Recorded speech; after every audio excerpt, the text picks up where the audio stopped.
Now, I watched that rally, and you know what my biggest takeaway was? The biggest takeaway from that rally? It wasn't the announcement of the Vegas show. It wasn't the announcement of StarCast 2. It wasn't the announcement of Chris Jericho signing or Pac. It was the photos floating around of Shad Khan, the billionaire investor backing the company, smiling, grinning from ear to ear. A beaming billionaire. That is the biggest story coming out of the AEW rally.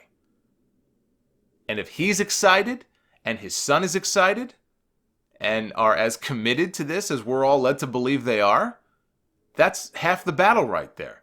Not having to pinch pennies to worry about, oh, how am I going to pay talent? How am I going to book venues for shows, big buildings? You know, Bob Carter had a lot of money. He also had a lot of money. Not Khan family money. I mean, the Khans are worth like $8 billion or something ridiculous like that. But TNA had money behind it for a while. And that helped. Right? They did get on a major cable channel. One that WWE used to call home, in fact. They were able to sign big names like Hulk Hogan and Ric Flair and Sting and Kevin Nash and Scott Steiner and Booker T and Mick Foley and so on and so forth. But they mismanaged themselves into oblivion. I mean, it's great having money behind your operation, but who's in charge? Who's going to be running things day to day and writing and producing? Who's running this thing? They have to put a strong crew in place with competent people who know what they're doing. They have to have a plan. It sounds like they're doing that. It sounds like they're putting the pieces together. Chris Jericho. Chris Jericho was a surprise at the rally and their biggest signing so far, by far. He signed a 3-year deal that reportedly allows him to still work with New Japan if he chooses to do so. That's for him to work out and negotiate with New Japan if he wants to have more matches there. It is the biggest deal that he has ever signed in his entire career. And this is a career, I think Jericho probably has been active for close to 30 years now? 25, 30 years, something like that. That's a long career that this guy has had. He's been in WWE alone up until now, off and on for 20 of those 30 years. He's had a very long career. And he has said that this is the biggest deal that he has ever signed. Think about how many contracts this guy has signed. Just with WWE. Forget WCW, other promotions. I mean, that says a lot, I think, about the kind of money that is being offered here. The kind of money that's on the table here right now. That doesn't even count, by the way, any additional money he might get from New Japan by negotiating another deal for another match or two. So he's doing very well right now. Jericho is. And he was on Busted Open Radio this week. He said he did have a conversation with Vince McMahon beforehand. Vince knew it wasn't something that caught him by surprise. He didn't just show up without telling anybody. He told the same thing to Chris Van Vliet, who did an interview with Jericho yesterday in the backseat of his limo, which is up on Chris's YouTube channel right now. Very good interview, over 20 minutes. In it, he confirmed that it is a 3-year deal, and he will not be doing anything with WWE for at least that long. He didn't close the door on eventually going back to WWE or doing stuff with them. He says, but if I did, it's going to have to wait 3 years because I just signed a contract with this company and this is my home. This is my home now for the next 3 years. In 3 years, I mean, how old is Jericho now? Probably 47, 48? Jericho's going to be at least 50 years old when this contract is over. And he might go back to WWE. He might not. Who knows? He'll be 50. So you get to a certain age, you get to a certain stage of your career, to sign a 3-year deal. I mean, that speaks volumes there.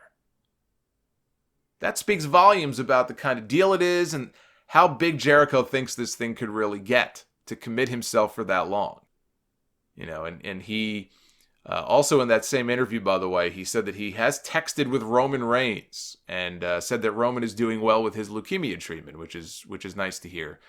But in light of this news, in light of Jericho signing with AEW, he was instantly removed from the SmackDown Live roster on WWE.com, the roster page. They still had him listed for some reason on the SmackDown page, even though he was not under contract to the company, has not been for quite some time.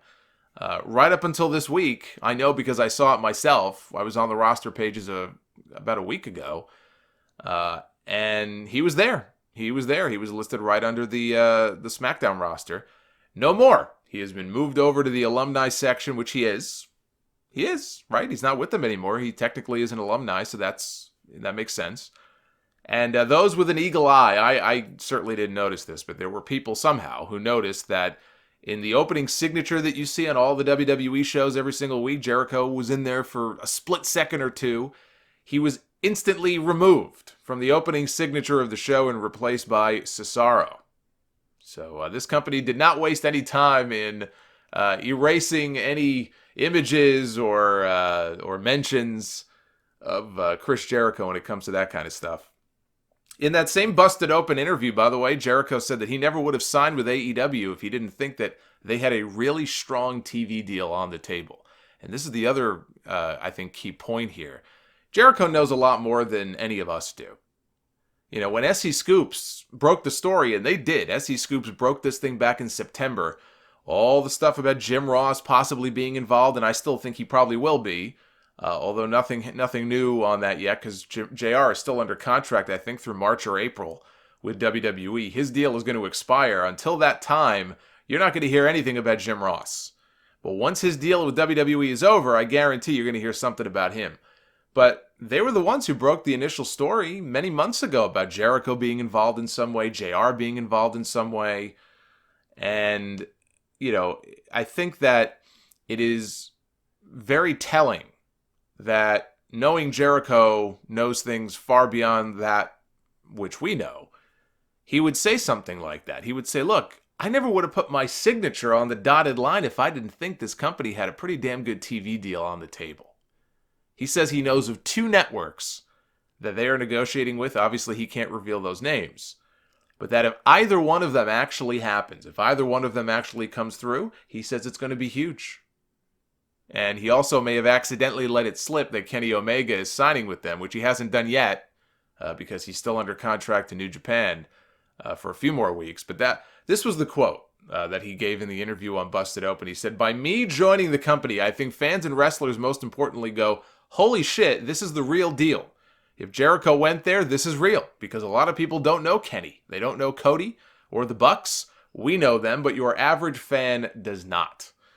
And so, yeah, look, could have been a little slip of the tongue there, but he certainly let it be known that he counts Kenny Omega amongst that crew of names there. So that might have been a little slip up on his part.